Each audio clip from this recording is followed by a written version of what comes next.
So this is just going to be an amazing evening, really, because it is literally an evening of polar opposites. It's going to be winter and summer, night and day, muddy and wet, bit too dry, and an evening of fun and frocks and fairies, because my guest is Tanya Batt from New Zealand, from Waiheke Island, which I probably am not saying right. I'll get her to correct me in a moment and make sure that I do say it right.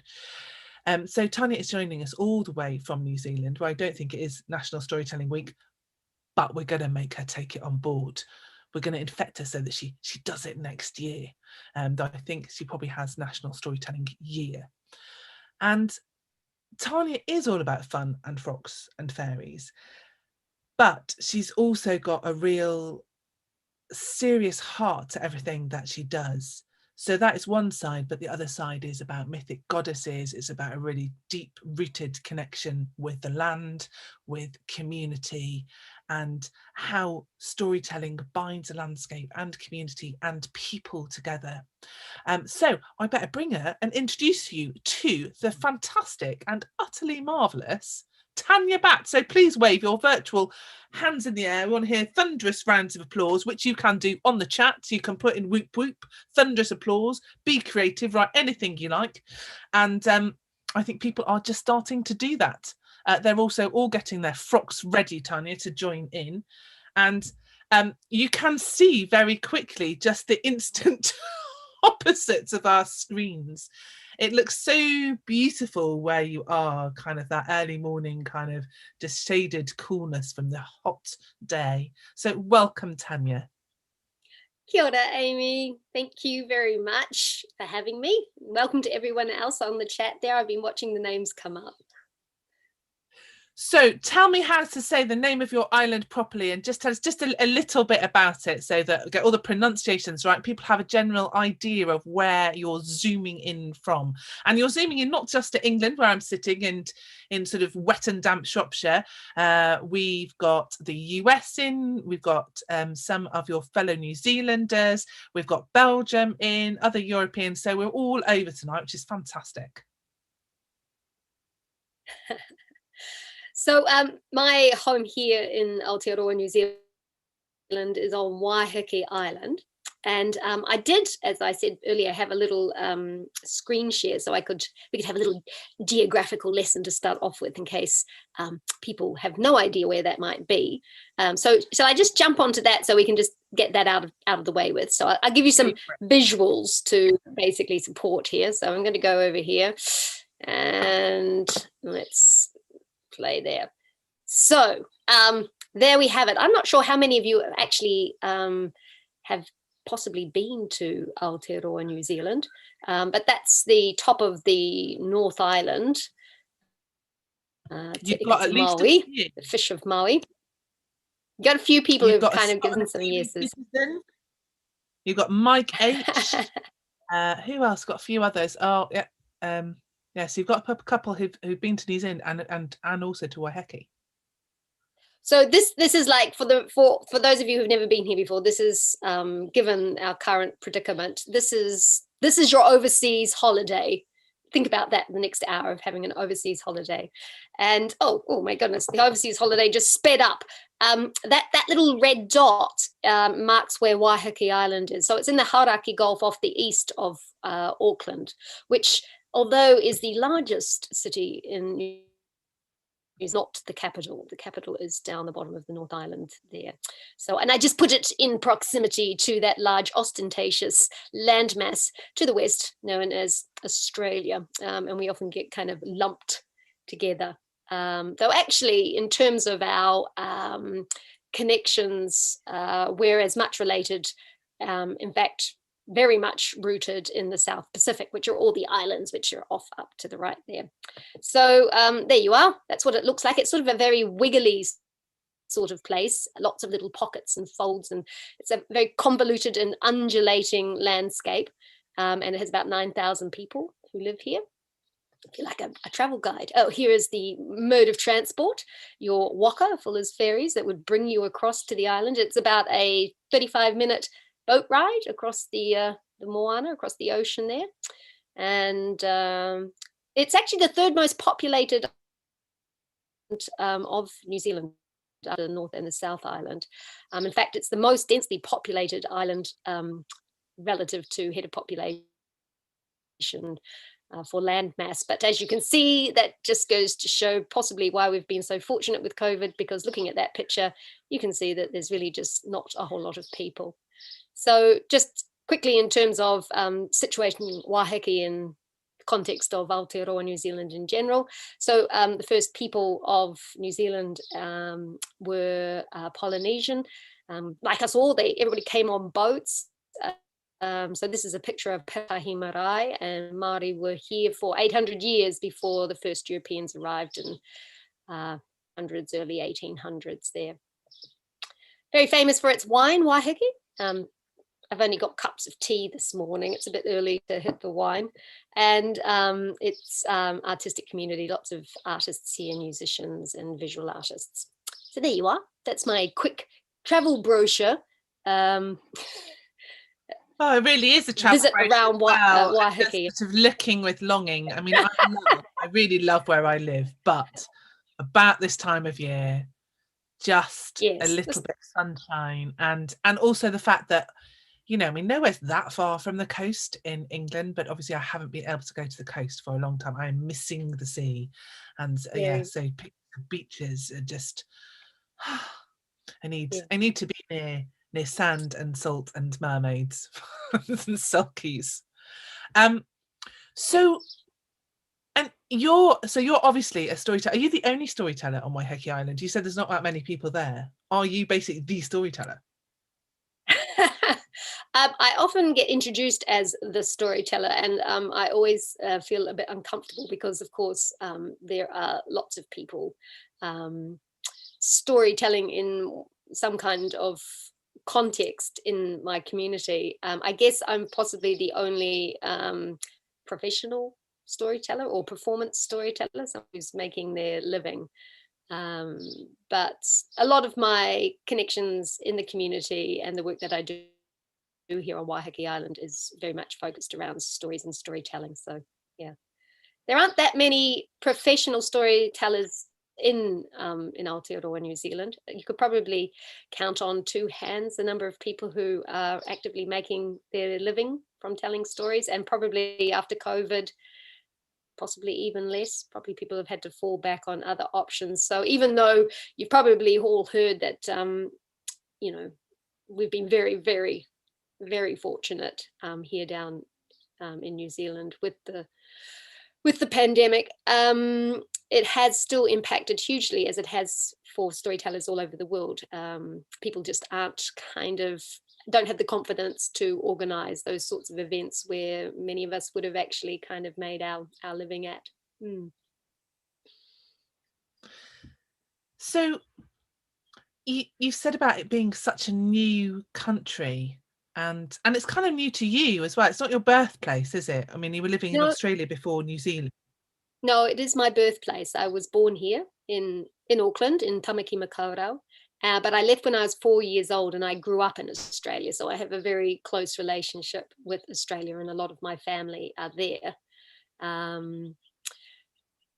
But as a country that has been inhabited by humans, yes, Aotearoa is a really relatively young landmass.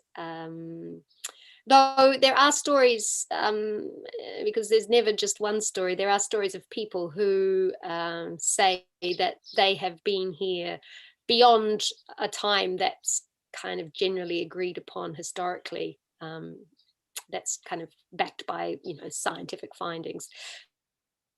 So some people say they have been here for longer, but the general kind of main kind of historical thread that's accepted is that humans have been here for around about 1,100 years. So not very long.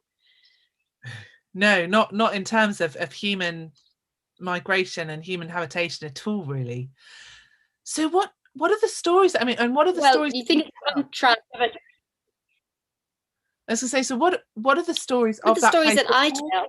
The stories that you tell, because the very first time that I met you wasn't I mean, I've never been to New Zealand. So the first time that I met you, you were dressed as a fairy and had been going around shopping centres and sidling up to, I think I watched you sidle up to an old man and ask him what his 3 wishes would be.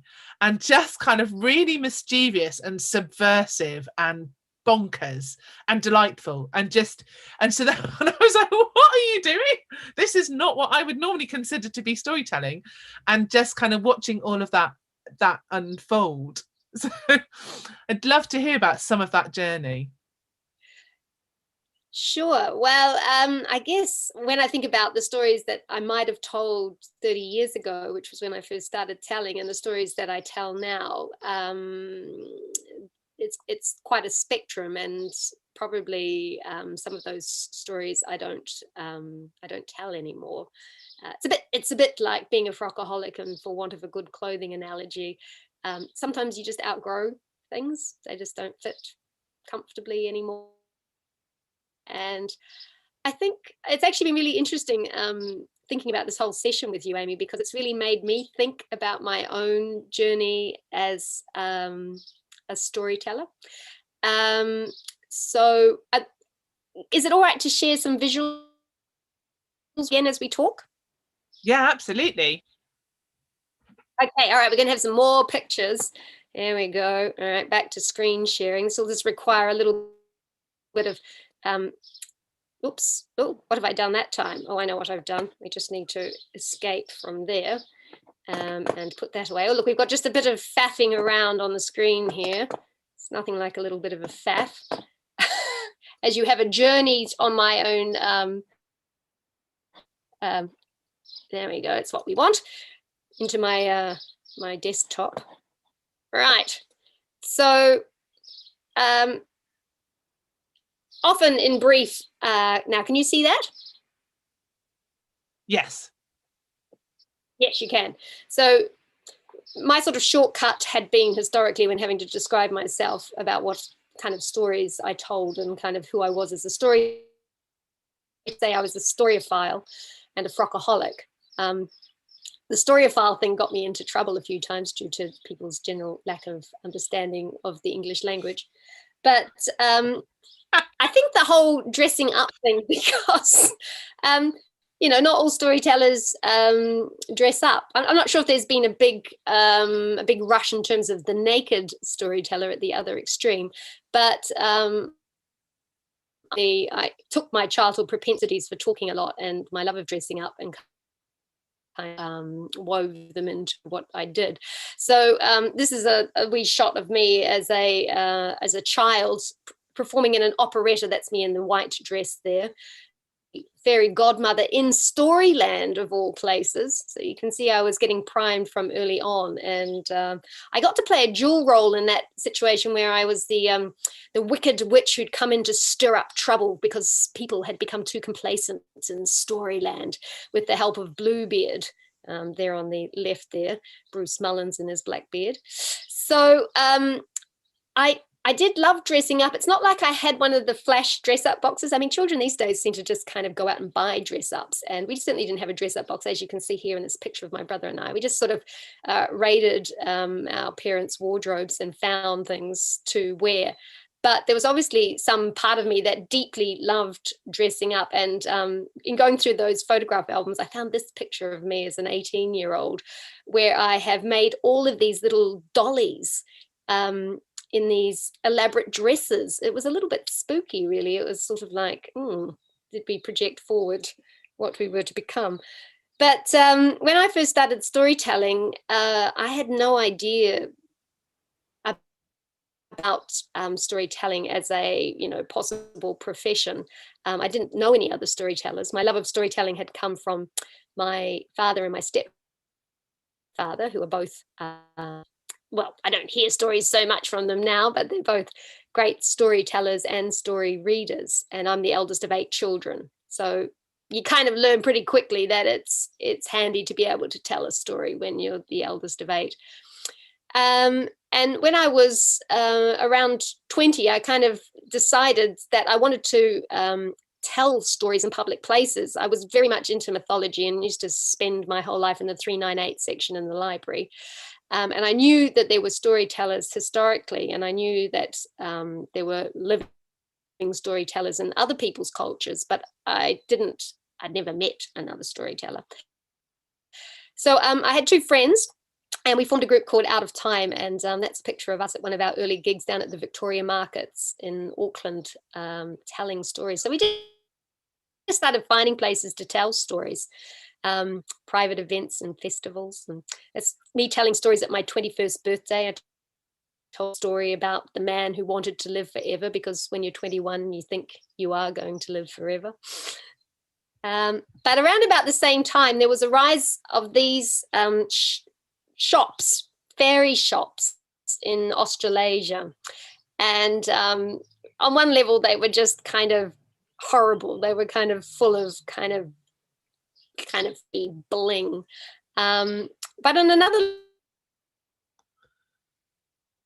the world of fairy, from being kind of diminutive beings through to ancient gods that had gone underground.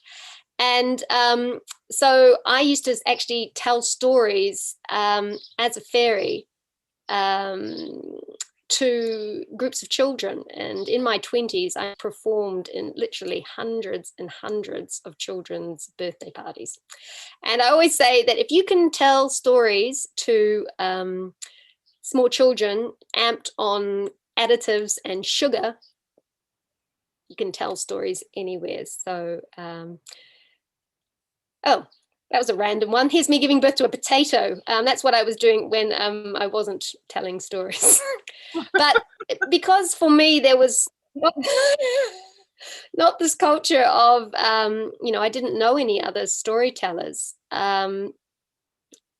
Theatre really was the only other outlet. And so I, had a lot to do with kind of theatrical productions and things. So anyway, costuming sort of just became central to my experience of storytelling, because that's who I was. I was someone who enjoyed dressing up, and I enjoyed the kind of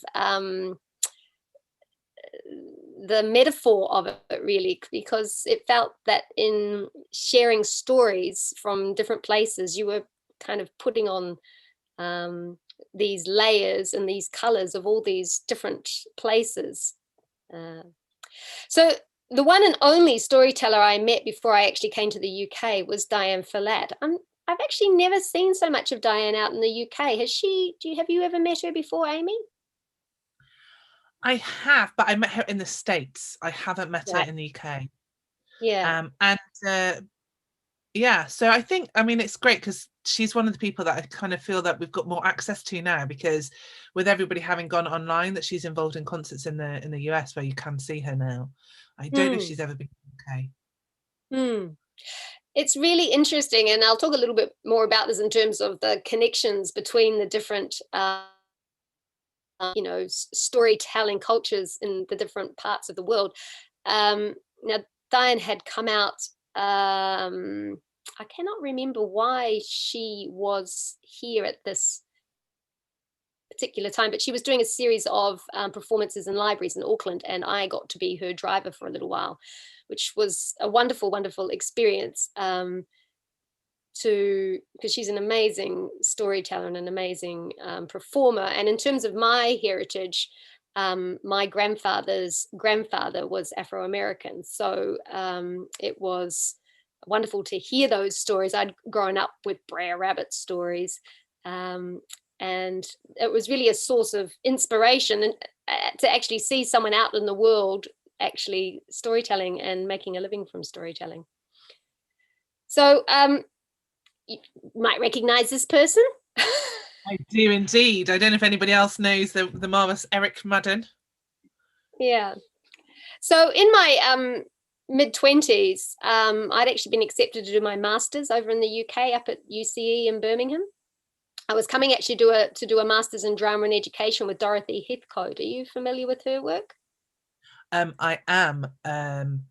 She's one of those people that I keep meaning to learn more and more and more about. And I work a lot with Fiona Collins, who also studied with her. So kind of she just passes on all these gems, and like, well, I will be doing something, and she'll suddenly start talking about her and like that inspiration, and how what we're doing is totally, foundation is Dorothy Heathcote, and it's like, so yes. Yeah.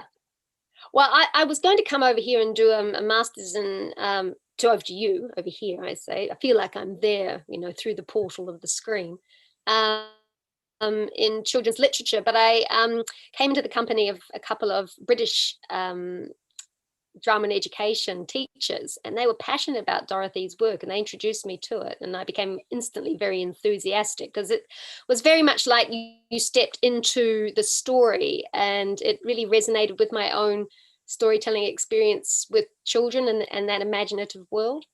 So I applied to go and actually study with Dorothy, and set off, as you do, as a character in your own story, on a quest, which took me to the other side of the world. And I remember a couple of nights before I left New Zealand to go to the UK, waking up in this deep state of alarm. Now, I grew up my whole life just moving around. I went to 9 different schools growing up, and I grew up traveling all around Australia. Oh dear. Oh, now we're just going for screens, just showing you an assortment of things just to sort of, tease you. But the thought suddenly of having to go to the other side of the world, to a place that I'd only actually inhabited through story. My father read me things like Wind in the Willows and Winnie the Pooh, and my mother was an Eden Blyton, fan. But I suddenly woke up thinking, I'm going to be somewhere where I don't know anything. I don't know my way around. And it's the only time in my life I've really felt that really deep alarm. And so I set off, and I did some traveling through Southeast Asia on the way. And what I had organized to do before starting my studies in Birmingham was I had organized to go to a drama and education conference in Bradford. And I had organised to go to the Cape Clear Storytelling Festival. And I'd organised to go camping with a girlfriend that I went to high school with in Australia, up the west coast of Scotland, because she was living up in Aberdeen. So off I went to Bradford, and thinking that from there I'd just pop across to Ireland. And I encountered something called the Bank Holiday Weekend. And discovered that it wasn't going to be a matter of just jumping on a plane, because everybody else had the same idea about getting to Ireland. And there was a theatre group, Theatre Powys, and they said, well, look, we'll drop you back to North Wales, and you can take the train and the ferry, and you can get across to Ireland that way. So they dropped me off in Carnarvon, and I stayed in a little backpackers right sort of on the walls of Carnarvon Castle there.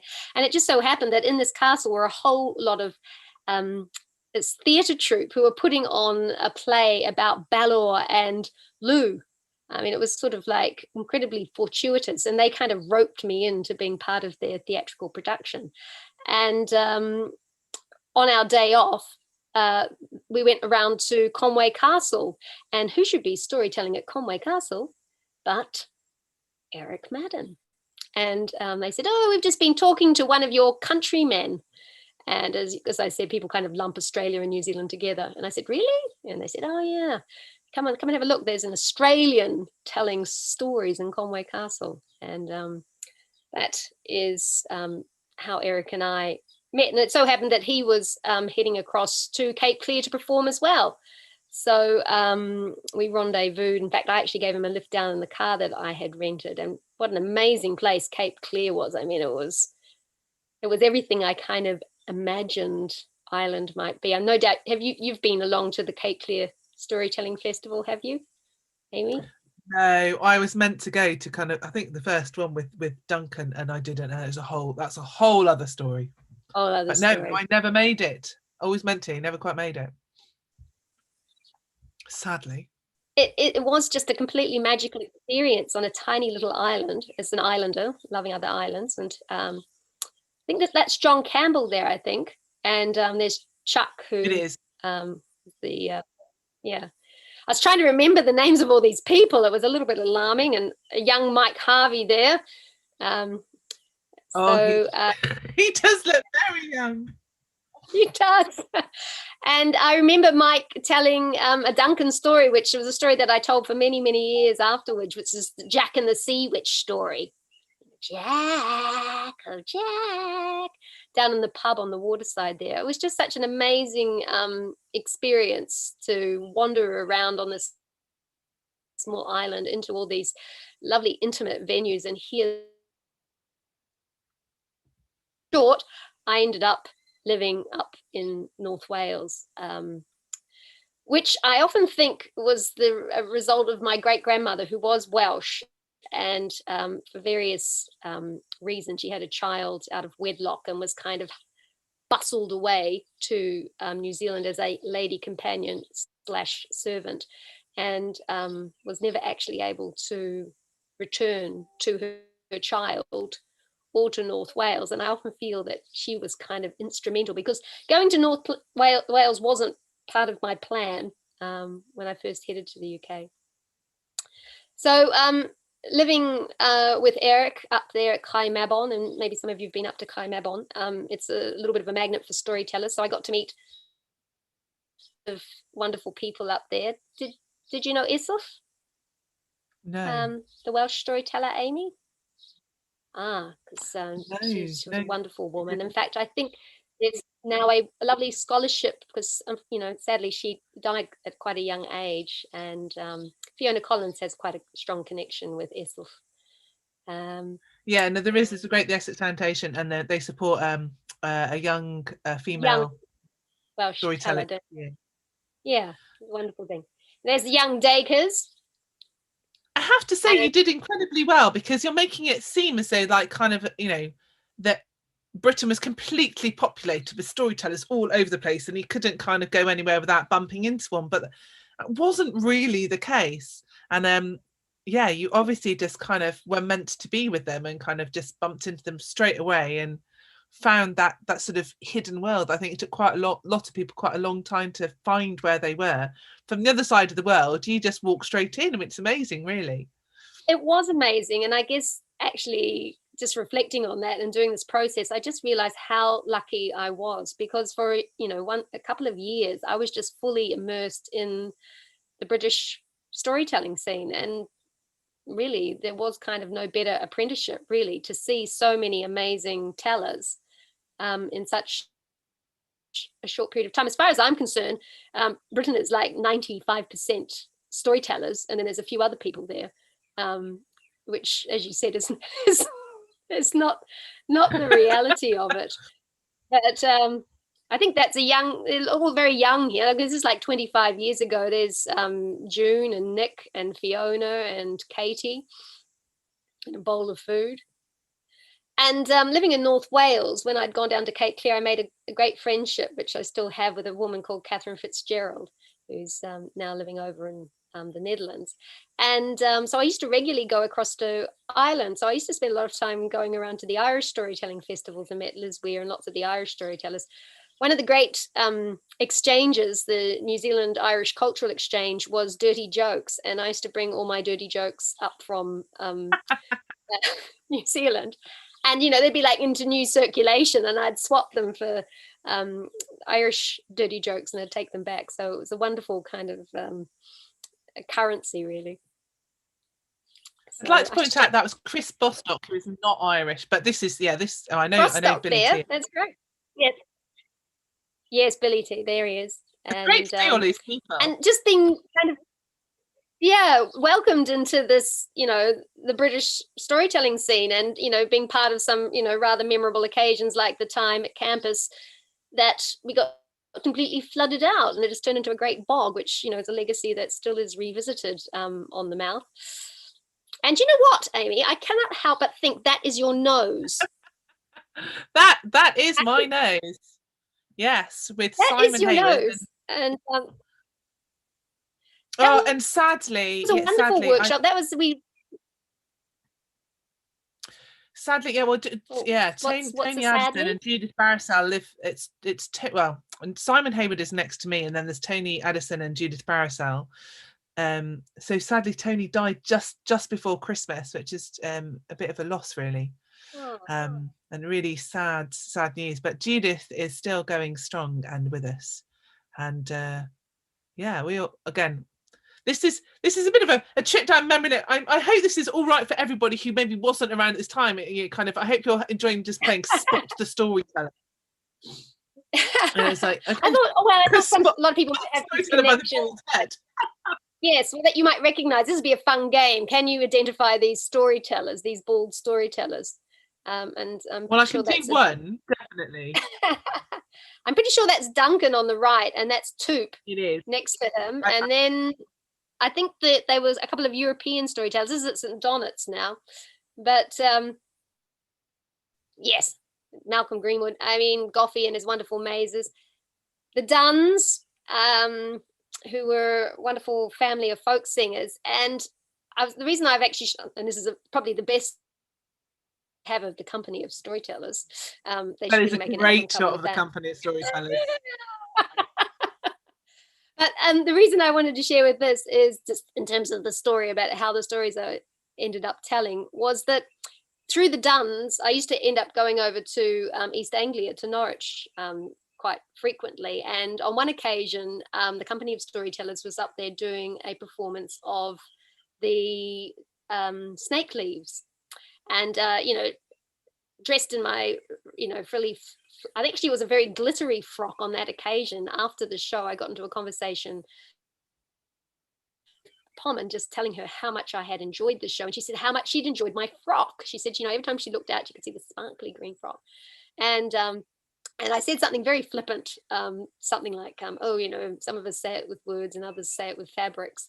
And a couple of nights later, when I was back in North Wales, I had one of those wake up in the middle of the night, like the anxiety I had with heading to the other side of the world. And I thought, oh, the fabric of fairy tales. I can take these two things that I love, telling stories and textiles and costuming, and I can weave the two of them together. And so what I ended up doing, because I had time, as you might have guessed by now, I never ended up doing my master's, because when I turned up to Birmingham, not only was it kind of a bit of a rude shock after camping on the west coast of Scotland and traipsing around Ireland, but Dorothy Heathcote had some kind, and she wasn't available to actually teach the master's course. So suddenly my big plan suddenly had to change direction. So I started to actually put together my first adult storytelling show, because up until then, the only opportunities I'd had to tell stories in New Zealand had been to children. There was really no concept of storytelling for adults. And that was one of the things that was really important in terms of coming to Britain, was to see that storytelling wasn't just for children, it was for everyone. So so I put together the story, The Fabric of Fairy Tales, which involved lots of frilly, flouncy, different frock on for each story and jumping out of boxes and everything that kind of I'd ever wanted to do. And I took it back to New Zealand and I toured it around, because I could just put it all into the back of the car. And it was through that process that I met the storytellers in New Zealand. So very strangely enough, it's like one of those labyrinths. I had to go far away from the place that I came from to find out something about the place that I was from. And it's the classic Peddler of Swaffham, isn't it? That just is one of those stories that keep coming back to. Yes. So some people might know some of the New Zealand storytellers. It's Moira Wairama and Tony Hopkins and Mary Alice. But what was actually happening in New Zealand at the time was, I guess, is it right to use that term, the storytelling revival, that term being used in the UK to describe it's a little bit contentious, but there was definitely a resurgence, a revival, an awakening. There was definitely more storytelling going on suddenly at that point, and it was a lot of people, I think, that individually came to the conclusion that they wanted to tell stories, that they were going to be a storyteller, and then they all kind of seemed to mushroom at the same time, and then connected and suddenly realized that other people were doing the same thing. So there's been many debates about what to actually call that, but I think for today we can call it revival and skirt over it. Hopefully there's not too many angry comments in the chat. A politicized conversation. Well, what was happening in the early 90s in New Zealand, unbeknownst to me, because I was in my own little bubble up in Auckland, was a woman called Liz Miller, who was pretty much at the other end of New Zealand down in Invercargill. She was a storyteller, and she's kind of, I'm not sure if many of you have met Liz Miller. She was also known, and she was very active storytelling through the library service down in Southland there. And she had a vision of a storytelling festival. And as it happened, that storytelling festival, which was known as Glistening Waters, was seeded up in the Wairarapa, which was up in the North Island, further south from where I live here, through their library service. So was facilitated by a woman called Joy Tutty. So she and Liz worked together to create the first New Zealand Storytelling Festival, and the first one was in 1992. And what was really interesting was that Liz had received funding to kind of support her in doing that work, and the funding that she got enabled her to go across to Jonesboro, to the big American Storytelling Festival there. And so the New Zealand Storytelling Festival, Glistening Waters, and in general, I think in terms of New Zealand's relationship with international storytellers, was very influenced by American storytellers. And for me, that was really quite a different experience from the storytelling experience I'd had from, I've just seen something very important, Amy, that's come up. I'm off grid, and my computer is about to run out of power. I just have to run. Well, please do make sure that you plug it in. And I'm just going to, so this is, and I'm maybe going to stop the share for a little while as well. Yes, stop the share. That's enough pictures. Yeah, so let's just have us. Do you want me to do that? It might be easier because and just to make clear to people, so I think I did a few new people here as well for taking the tradition on. So sometimes we do have stories on taking the tradition on, but it's very much about a conversation and finding out a bit more about storyteller, how they got into storytelling, and we're definitely going to be going on to the land and talking about Waiheke, and might come some of the Maori storytellers and how those stories connect. So that's kind of where we're headed tonight. So Tanya is going to be doing a whole evening of stories at Blast in April, and we'll tell you a little bit more about that at the end. But if you've been sitting here for 40 minutes going, where are the stories? Where are the stories? That's not really what tonight is about. Sometimes they do come up, but it's about conversation. It's finding out about the traditions of the places and talking in. So if that's not your thing, that's fine. That's absolutely fine. We will be having stories from Tanya, a whole night of them, in April, but we won't be offended if this is not your thing, but this is the navel gazing kind of just to have a conversation, because that's not something we actually have a chance to do that often. So yeah, so are you plugged in? Are you sorted, Tanya? Yes, I'm all good now. That was just a quick run. I only live in a 2-room house, so it's not like I had to sort of make my way through a labyrinth of halls. So we're all good now. Goodness, get a friendly fly join us. Yeah.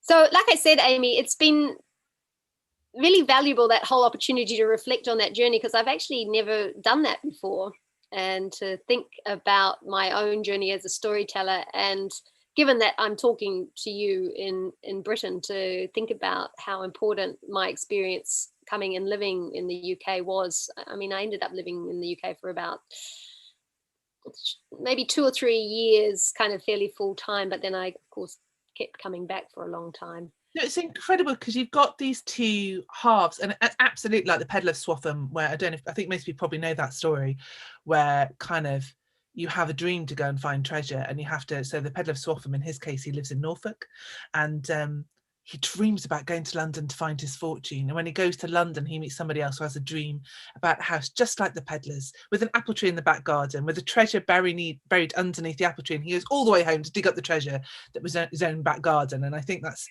so often the way that you need to go outside of yourself and out of your little circle to kind of see what you have at home and to see what's really important. And so where your life has changed, that you brought all of these stories back from the UK, but that's definitely only half of the story. So then there was the storytelling festival that was started by Liz, but also you are now really intrinsically kind of embedded in the community where you live, and have brought stories from Britain, but are also starting to tell stories of that place and about the permission and the ways that you're working with stories of the land and of the Maori people, which I think is just a really amazing and tentative and kind of sort of a wonderful bridge building exercise, but also quite difficult, I imagine. And I think we'd all love to hear more about that. Mm. Well, one of the things I have to say about my experience in Britain was, on some level, I found it quite intimidating, because what I saw were a lot of people who were very connected to their sense of place and who they were through story. And that, again, brought into question about, who was I and what was my story, and I often used to feel that I was sort of kind of quite frivolous, jumping around in, fancy frocks and wings, probably only served to further compound that frivolity. And actually, when I came back to base myself in New Zealand, as I said, first there was that connection with the other storytellers in New Zealand and connecting in with what was actually happening here in Aotearoa. And I just want to say that actually the history that I've given is a very white history of storytelling. Pakeha, as we call ourselves, or we were first called by Maori, and Pakeha is the word for white European New Zealanders. And there were probably lots of other things happening here that I was unaware of. And while the Glistening Waters Festival did include Māori storytellers, it wasn't at all driven from a Māori perspective. And Māori culture is has that long tradition of being an oral tradition, and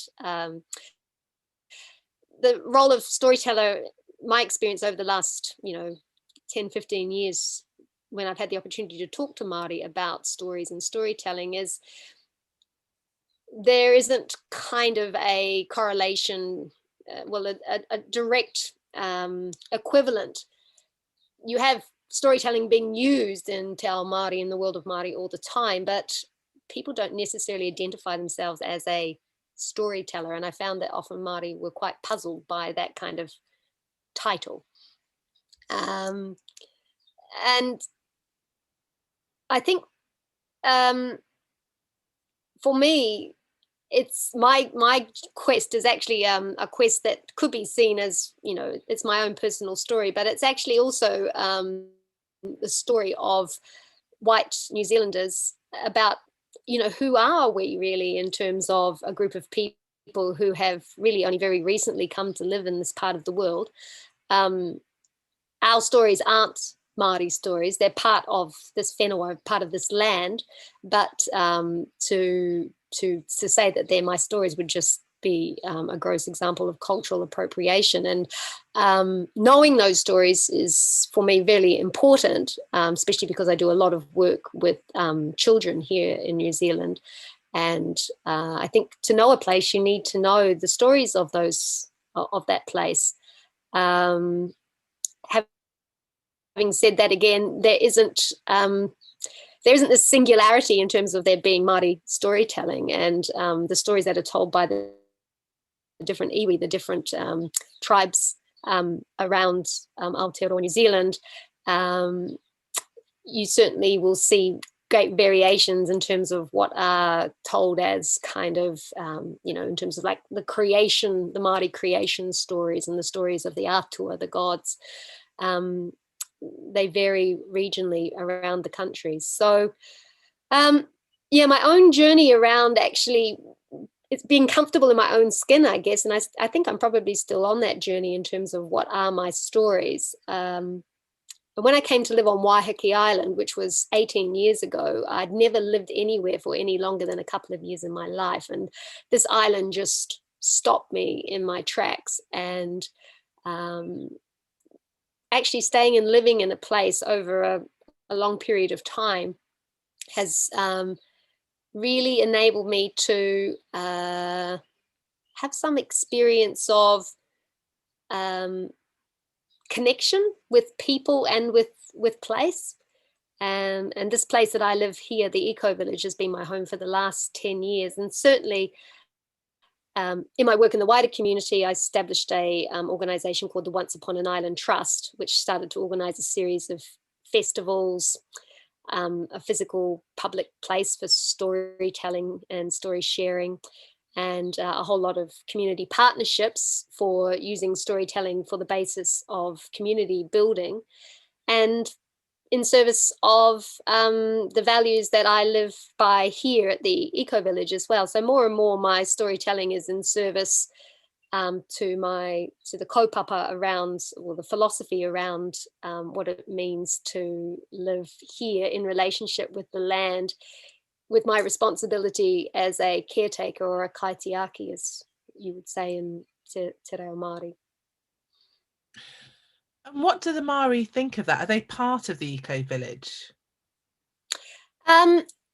No, there are no actual Māori actively living as part of our community. So at the moment, just a little bit about the Eco Village. It's 420 acres. It's a valley, which has a river that runs through it out to the ocean. And there's about 15 families who live here at the moment. So it's about 40 to 50 people, adults and children. This area, though, historically was an area that had quite a large Maori settlement, Aotearoa Bay. And there are various archaeological sites around the village. And we actually have a past site. We have one pa site in the Eco Village and another 2 or 3 pa very close by, because the village sits on the edge of a bay with fresh water. It was just an ideal place for human habitation.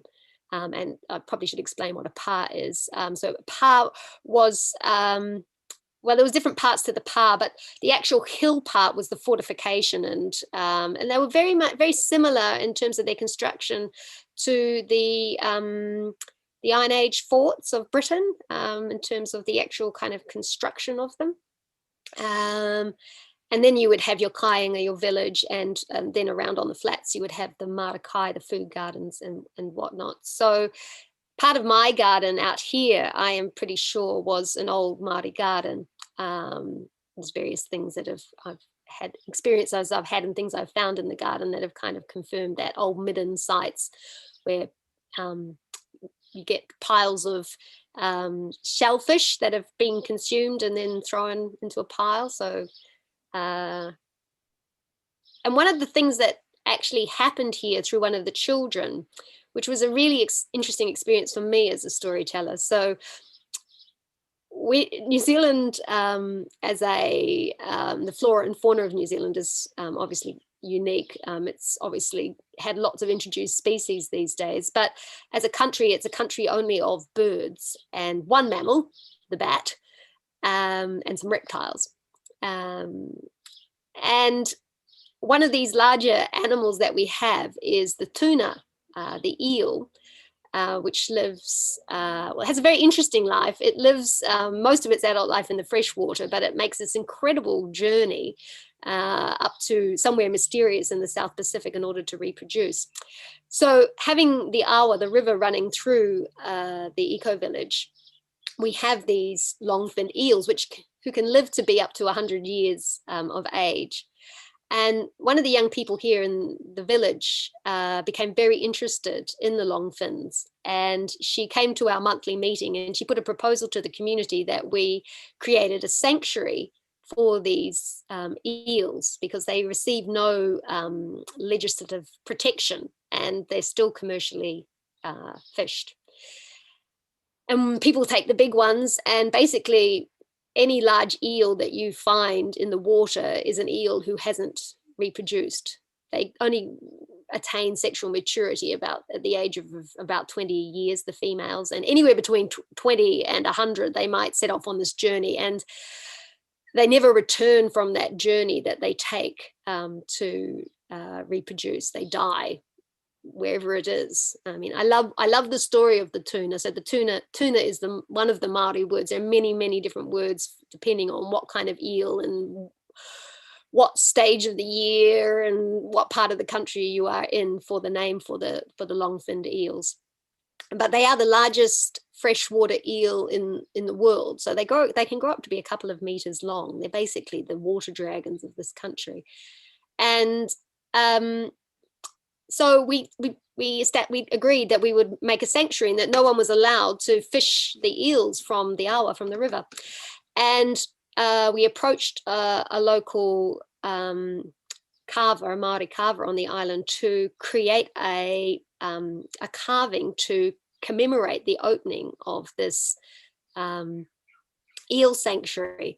Now, around about the same time, there was an American activist, environmentalist in the country called Stephanie Bowman, and she had got very interested in the plight of the long-finned eels as well. And she'd started an initiative where, as a country, we made this huge tapestry eel, and every part of the country made a different part of the eel, and it was all sewn together. And I'd been part of that, and a part of telling the story, because there is the story of Tunaroa, which is the father of all eels, and it's a story that's told by different iwi in different ways, and it's also a story that's told not only here in Aotearoa, but it's told up in the South Pacific as well, different versions of it. And between having the eel sanctuary opening here at the Eco Village and this wider national program of creating velvet, this very long tapestry eel, I got to know the story of Tunaroa. My version of the story of Tunaroa, of course, came from books, where most of my stories come from. Every now and then I'm fortunate enough to learn a story that's gifted to me from another storyteller. Sometimes they're make-up stories, sometimes they're my personal stories, but most of my stories, and I think this is probably true for most contemporary storytellers, our source is books and the internet these days. And what I had was the experience of telling alongside Danny Shortland, who was the carver. So not only is he very skilled carver, and he and his family made this beautiful carving, which if we do want to look at a picture of it, I can find it for you to show it to you. But I had the experience of hearing me as a white European descendant, a Pākehā, basically telling a Māori story, and hearing Danny, who is Māori, tell a story informed by who he is, in terms of his whakapapa, and his source of the story came through oral traditions, was my understanding. And it really helped deepen my understanding and made me think about, this ongoing debate that we have as a community of storytellers about who should be telling what stories. And this whole conversation around cultural appropriation and trespass. And I know that it's kind of, one of those really difficult conversations that always tends to push people's buttons. And I don't know, I don't think there's ever going to be a kind of a complete resolution on it, but it is such an important and such an interesting discussion about how and who tells what stories, and having that experience of sharing and telling that story alongside Danny really was an important learning for me as a storyteller. We are sadly sort of coming to the end of our time, and there's so many things that we haven't managed to talk about that I really wanted to. I mean, I know that when we were sort of talking and thinking what we were going to talk about tonight, that just how short kind of white history in New Zealand is, and how it isn't taught in schools. And in a bit like kind of you came to us, we ended up talking about how you came to the UK for stories, but actually New Zealand generally comes to Europe for history as well. And that's sort of feeding into that conversation as well, isn't it, about cultural appropriation and story. And obviously history, more than half the word is story. And I kind of think, that the traditional stories and the history is both kind of just really starting to be able to be looked at, I think, now in New Zealand. It sounds like it's actually a really fertile conversation, and that actually there's a lot of things that are needing to be said, and a lot of bridges that are being broken, a lot of talking that needs to be done, that sounds like it's actually really happening in your country. Am I right in that? Yes, it's a really interesting time. It might be National Storytelling Week in the Northern Hemisphere, but this week on Saturday, on the 6th of February, it's always the 6th of February, we celebrate the signing of the Treaty of Waitangi, which is basically the foundation document of New Zealand as an entity since 1840. And that was signed up north in the Bay of Islands in a place called Waitangi. And it's one of these celebrations that is a mixture of it's a mixture of many different things, because you only have to put yourself in a situation where you imagine living in a place and then having another group of people arrive and colonizing this place that was your home, and very quickly finding yourself marginalized. And I live on the Welsh border. That's quite easy for me to do. That's right. So it's very easy for us all actually to actually just find some hint of that experience in ourselves. So Waitangi Day is a great opportunity for reflection. It's always a great opportunity to see where we're going as a group of people, as a nation.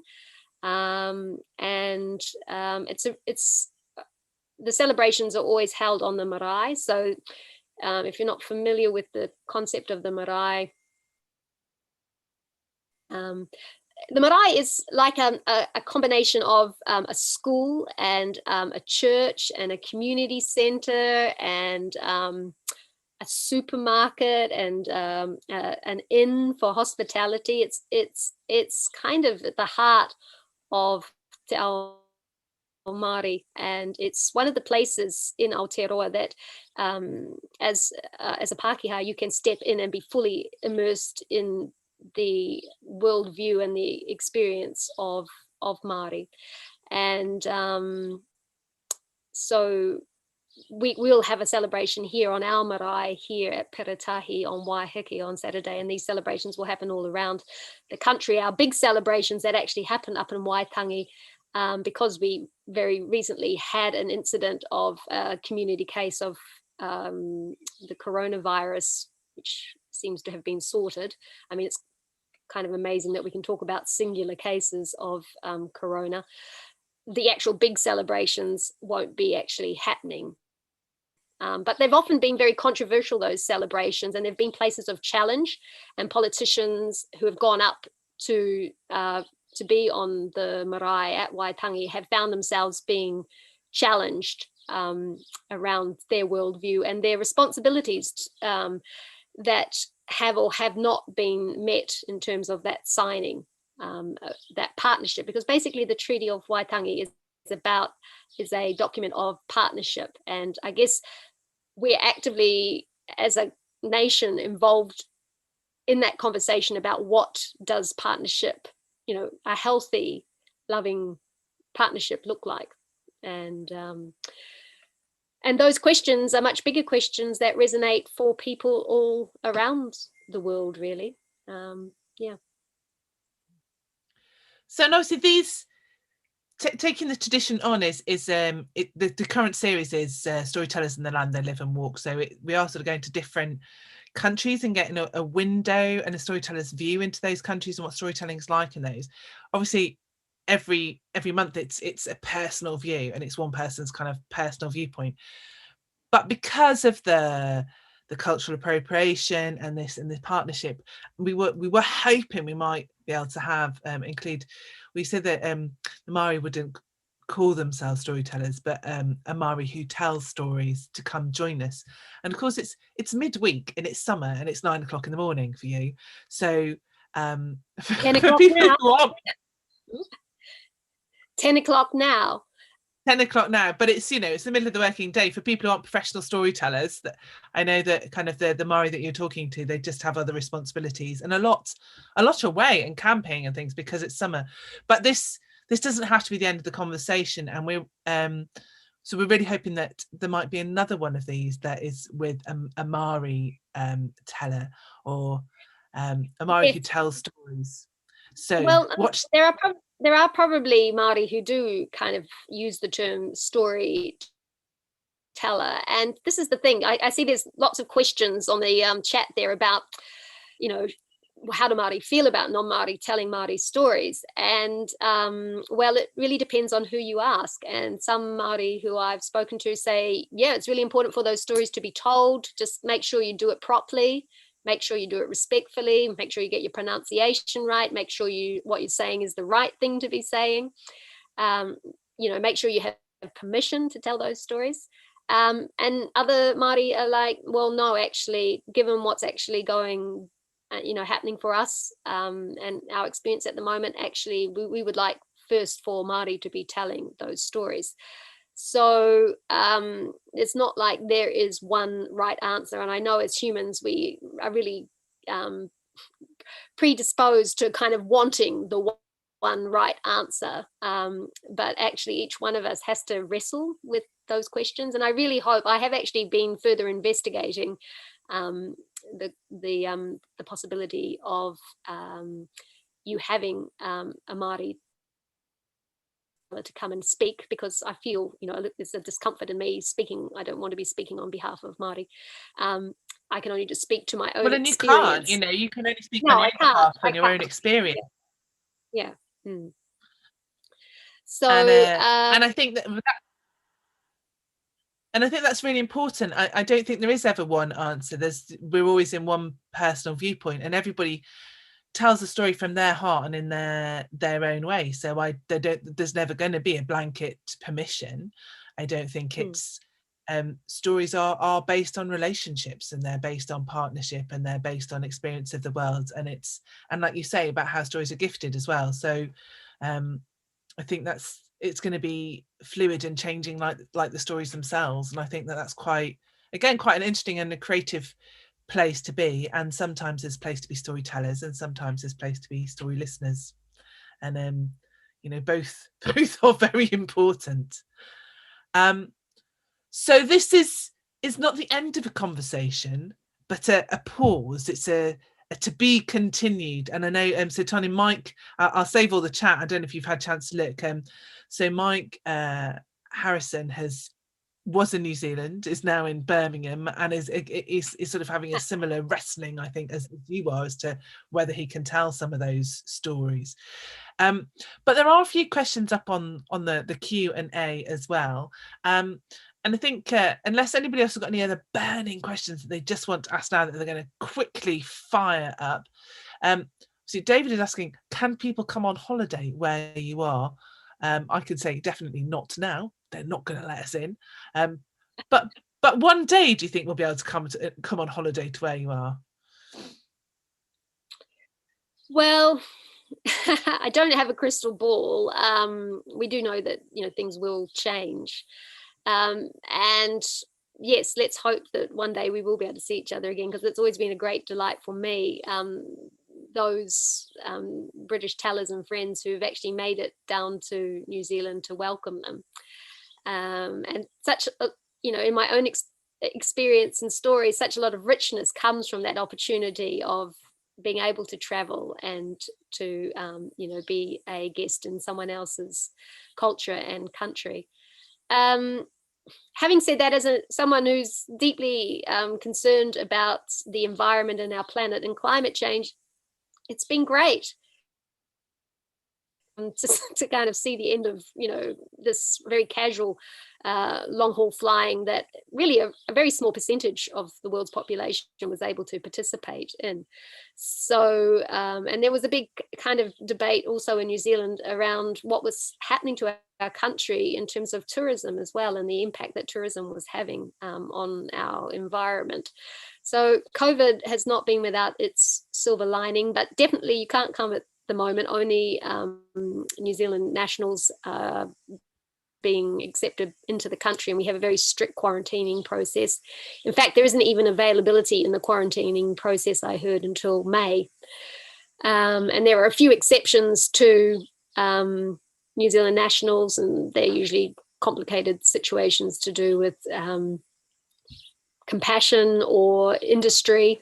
I don't really know the ins and outs of it all, but at the moment we are the bubble of 5 million. So yeah, and I imagine that's probably going to be that way, at least probably for the rest of this year.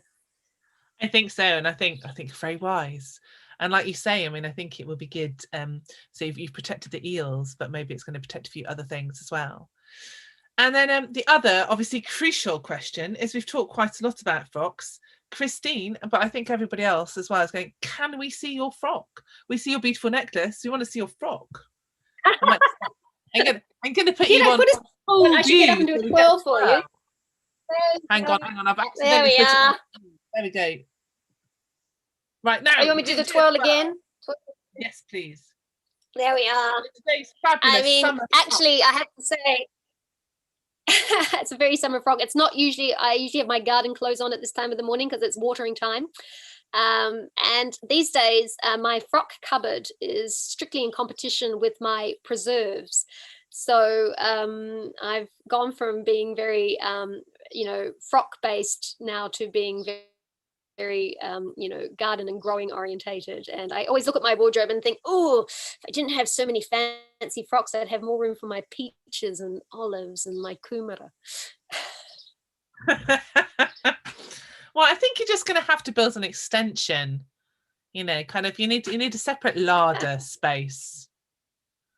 I think yes. I think that's definitely the answer, rather than getting rid of your frocks. Just have a nice little, need like you need to dig down. You need to have a nice sort of kind of a root cellar is what you need, kind of a cool place in the earth where I do actually have that. I don't have a refrigerator per se. I have a trapdoor in my floor where I keep things where it's nice and cool.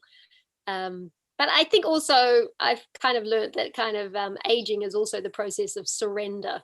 So, I will ever give up my love of textiles and dressing up, but they may sort of fade slowly into the background. I bought this. I went and got this for you, Amy. I just, sorry, I can't give it to you in person. And maybe beautiful. Maybe this is where fancy frocks and gardening meet, in fabulous flowers like the dahlia, which are sort of like flower fireworks, really, aren't they? So that's for you, Amy, for your mahi, and just for providing a wonderful platform for people to have conversations, and for, as I said, I'm really grateful for the provocation that this conversation gave me to explore my own story and what it means for me to be a storyteller. Well, it's been an absolute delight to have you here. And as I was saying earlier, so tonight is about conversation and just digging a little bit deeper and exploring about story, how you find stories and which stories you tell. But we're going to get actually a chance to hear you on April the 9th. So Blast, Beautiful Lies and Startling Truths is my performance storytelling club, which is the second Friday of most months. Occasionally that changes, as in March, which is the 5th. So I'm going to be doing this month.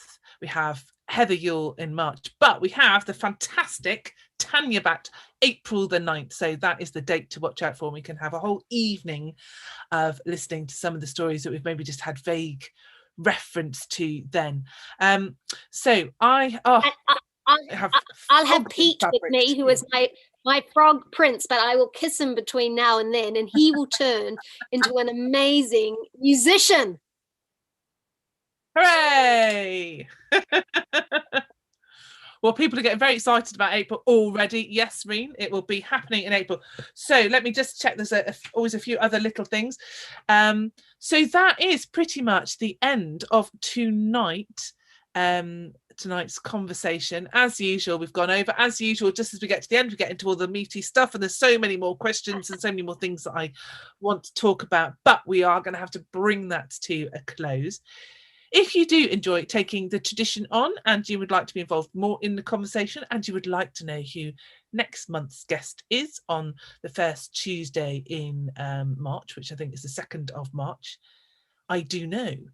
But my patrons always get to find out first. So if you desperately want to know, if you are interested in becoming a patron, if you want to go to Patreon and look for Amy Douglas, I'd be delighted to welcome you.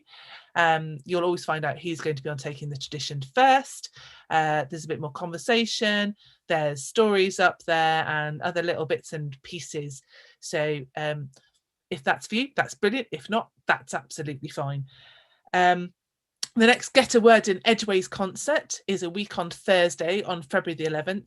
An evening of storytelling and poetry. We've got Tamar Eleanor Williams, been talking quite a lot about Welsh storytelling tonight. She's a fabulous Welsh storyteller. We've got Ed Gillespie, who is a poet, but also a director of Greenpeace, a future-naut, an environmental activist, who balances that with his poems. He's going to be absolutely fantastic and a bit closer to Get a Word in Edgeways' physical home. We've got Bethany Rivers, who is an amazing Shropshire poet. So that's going to be an absolutely fantastic night. But for now, thank you very much for joining us. Wherever you are in the world, you are most welcome.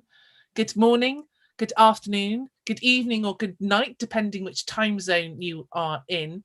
And it's just been a delight to meet everybody, meet you all in this little bubble that is made possible by the wonderful portal of Zoom, and just showing how stories really do bring us together from all over the world.